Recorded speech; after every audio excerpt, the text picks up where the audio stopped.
Panglima TNI Jenderal Agus Subianto memerintahkan prajuritnya melakukan pengamanan terhadap kejaksaan di seluruh Indonesia. Pesan prajurit TNI untuk menjaga kantor kejaksaan menuai sorotan banyak pihak. Koalisi Masyarakat Sipil untuk Reformasi Keamanan menilai perintah Panglima TNI mengamankan kantor kejaksaan tidak sesuai aturan Undang-Undang TNI. Dunia tentu akan bertanya-tanya, mengapa sampai kejaksaan, lembaga sipil Indonesia, sampai harus dijaga oleh personil militer? Saat ini, kejaksaan butuh bantuan kemampuan yang dimiliki TNI untuk mengamankan. Apa jadinya jika institusi penegak hukum sipil seperti kejaksaan tiba-tiba dijaga ketat oleh militer bersenjata? Padahal bukan di daerah konflik, bukan juga di tengah darurat militer, hanya terjadi di wilayah hukum biasa. Dan ya, ini sedang terjadi di Indonesia. Ada yang menyebut ini bentuk sinergi, tapi banyak yang justru mencium aroma operasi besar. Bukan operasi tempur, tapi operasi bersih-bersih. Operasi anti korupsi yang digadang-gadang jadi awal gebrakan besar Presiden Prabowo, maka para penegak hukum butuh pengamanan ekstra. Tapi pertanyaannya, apakah ini benar langkah awal perang total melawan korupsi? Atau justru tanda bahwa supremasi sipil mulai digeser oleh kekuatan militer? Tetap di video ini karena kita akan membongkar semuanya. Fakta, motif tersembunyi, sampai dampaknya bagi masa depan penegakan hukum di negeri ini. Pesan prajurit TNI untuk menjaga kantor kejaksaan menuai sorotan banyak pihak. Langkah ini tidak datang tanpa sebab. Semua berawal dari meningkatnya tekanan publik terhadap kinerja kejaksaan dalam menangani kasus-kasus besar. Dari mafia tambang, korupsi pejabat daerah, sampai permainan proyek di kementerian. Asumsinya, ini yang jadi alasan. Di saat yang sama, Presiden Prabowo mulai melempar sinyal keras, menghilangkan korupsi dari bumi Indonesia. Kita yang saya pimpin bertekad untuk berusaha menghilangkan korupsi dari bumi Indonesia. Retorika ini bukan basa-basi, dan banyak yang percaya inilah pemanasan menuju operasi bersih-bersih nasional. Lalu kejutan itu datang. TNI resmi diperbantukan di lingkungan Kejaksaan Tinggi dan Kejaksaan Negeri di beberapa wilayah. Alasannya untuk membantu pengamanan dan mendukung efektivitas penegakan hukum. Kedengarannya sederhana dan masuk akal. Tapi dalam politik kekuasaan yang terlihat sederhana, jarang benar-benar sederhana. Ingat, presiden kita yang sekarang adalah bekas tentara. Militer adalah habitat aslinya. Maka tidak heran jika dalam merancang operasi besar pemberantasan korupsi, ia akan melibatkan kekuatan yang paling ia percaya sejak awal, TNI. Tapi, tentu kita boleh mengajukan pertanyaan, kan? Apakah ini hanya soal pengamanan? Atau ini adalah manuver halus untuk mengembalikan peran militer ke ranah-ranah sipil yang selama ini dijaga ketat oleh prinsip reformasi 98? Yang pasti, pengerahan ini bukan langkah kecil. Ini bagian dari puzzle besar yang belum selesai. Jadi, tetap bertahan di sini karena akan kita kupas sampai motif terdalamnya. Dan ini bukan langkah kecil, ini bagian dari puzzle besar yang belum selesai. Jadi, tetap bertahan di sini karena akan kita kupas sampai motif terdalamnya. Dunia tentu akan bertanya-tanya, mengapa sampai kejaksaan, lembaga sipil Indonesia, sampai harus dijaga oleh personil militer? Sebelum terlalu jauh soal motif tersembunyi di balik pengerahan TNI ini, yang paling penting untuk kita tanyakan sekarang. Legal nggak sih? Apakah TNI boleh terlibat langsung dalam urusan institusi penegakan hukum sipil seperti kejaksaan? Karena ini yang sebelumnya ramai dibicarakan. Tentara cukup di barak, tidak usah sampai ke ranah sipil. Oke, kalau kita bicara aturan ya, memang dalam kerangka hukum TNI bisa diperbantukan dalam situasi tertentu.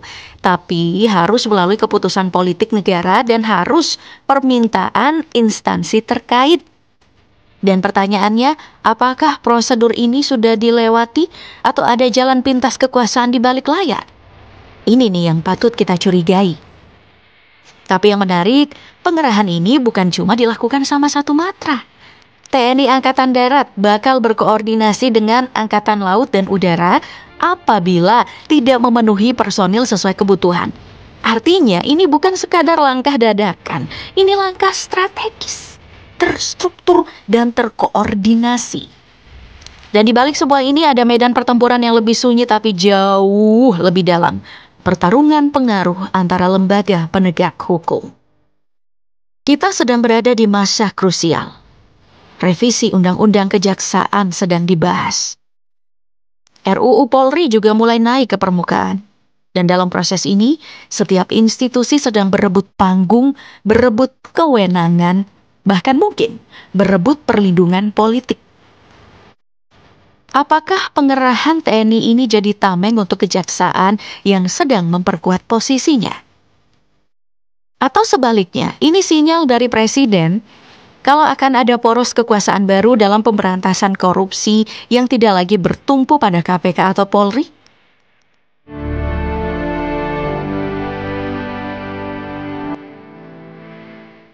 Pertanyaan itu hanya bisa dijawab kalau kita melihat satu hal.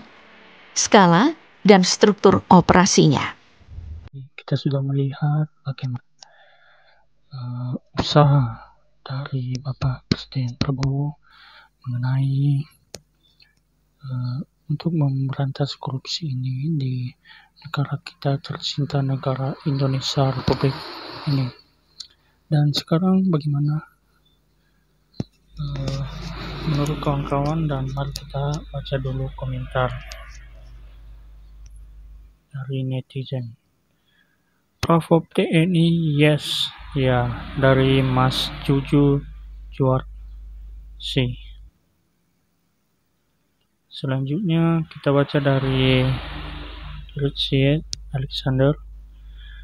Kalau Pak Prabowo berhasil memberantas korupsi tanpa pandang bulu, negeri ini bebas korupsi, bebas premanisme. Panjang juga nih semuanya ya. Lapangan kerja luas, kemiskinan minim, berapa periode pun pasti akan mendukung Pak Prabowo. Jadi pimpinan Indonesia yang mendukung para TNI untuk mendukung keamanan negara baik dalam maupun luar negara. Ingat, Pak Prabowo jangan mau disentil atau jadi boneka yang orang lain yang selama ini jadi humor.